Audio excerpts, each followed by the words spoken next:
Pemirsa, untuk mengetahui kondisi terkini dari posko pengungsian korban bencana pergeseran tanah di Garut, Jawa Barat telah tergabung dengan jurnalis NTV Idrus Andriawan. Selamat siang Idrus, bagaimana kondisi terkini dari lokasi bencana? Baik Helmut dan juga pemirsa, saat ini saya berada di Kampung Sawah Joho, Desa Singajaya, Kabupaten Garut, Jawa Barat, di mana lokasi di belakang saya ini merupakan salah satu titik yang terdampak paling parah akibat pergerakan tanah yang terjadi di dua desa di Singajaya ini, yaitu Desa Singajaya dan Desa Girimukti. Berdasarkan dari data yang kami himpun dari pemerintah Desa Singajaya, ada 20 unit rumah yang sudah dikosongkan. 20 unit rumah tersebut dalam kondisi retak yang cukup parah serta tidak layak untuk ditempati, sehingga warga masyarakat yang tinggal di 20 rumah tersebut kini mengungsi ke tempat yang lebih aman. Lebih dari 60 jiwa saat ini sudah mengungsi yang tinggal di 20 rumah itu, sedikitnya 60 jiwa mengungsi ke Kampung Baru Tugu yang tidak jauh dari lokasi terdampak pergerakan tanah di belakang saya ini. Selain itu, Badan Penanggulangan Bencana Daerah Kabupaten Garut dan Dinas Sosial juga sudah mendirikan dapur umum untuk memenuhi kebutuhan konsumsi warga masyarakat yang terdampak oleh pergerakan tanah ini. Untuk pengungsian sendiri, baik lansia maupun anak-anak saat ini dalam kondisi aman, sementara belum ada terserang oleh penyakit.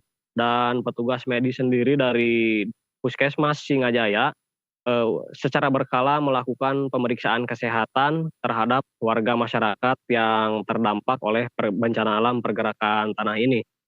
Selain itu, terkait dengan rencana relokasi, Badan Penanggulangan Bencana Daerah Kabupaten Garut saat ini masih menunggu terkait dengan hasil kajian yang akan dilakukan oleh Pusat Vulkanologi Mitigasi Bencana Bandung yang tentunya nanti akan melihat langsung ke sini, ke lokasi ini, untuk menentukan apakah pemukiman warga masyarakat ini masih layak untuk ditempati dan dilakukan perbaikan atau sudah tidak layak. Dan jika tidak layak, nanti warga masyarakat di sini akan direlokasi ke tempat yang lebih aman. Dan pemerintah desa, kecamatan, dan pemerintah daerah sendiri saat ini tengah mencari lokasi untuk merelokasi warga masyarakat ke tempat yang lebih aman jika diperlukan untuk relokasi. Demikian Helmut. Iya, Idrus, kemudian bagaimana dengan bantuan yang ada di sana? Apakah masih kurang? Kemudian untuk pengungsi, lansia, dan anak-anak kondisinya bagaimana?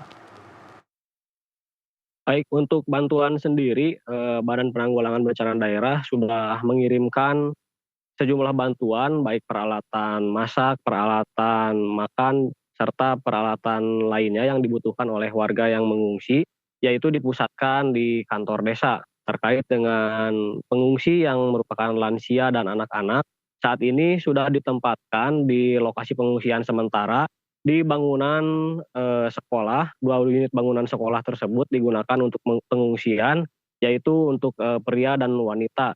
Dan tempatnya pun saat ini masih dipersiapkan oleh pemerintah desa untuk warga masyarakat yang akan mengungsi. Dan ada beberapa juga warga yang mengungsi secara mandiri di rumah saudara terdekatnya yang lebih aman. Demikian Helmut.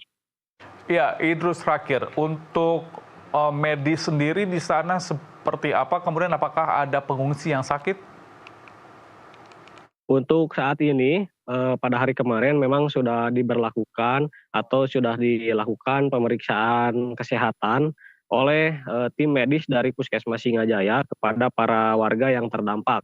Memang ditemukan ada beberapa warga yang mengeluhkan sakit pegal-pegal di kaki, kemudian sakit pusing.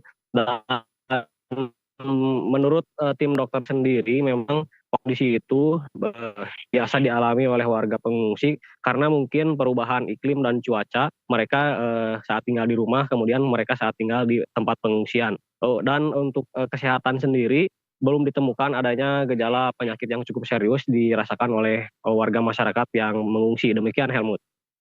Baik, terima kasih laporan lengkap Anda. Idrus melaporkan langsung dari Cimahi, Jawa Barat. Selamat bertugas kembali.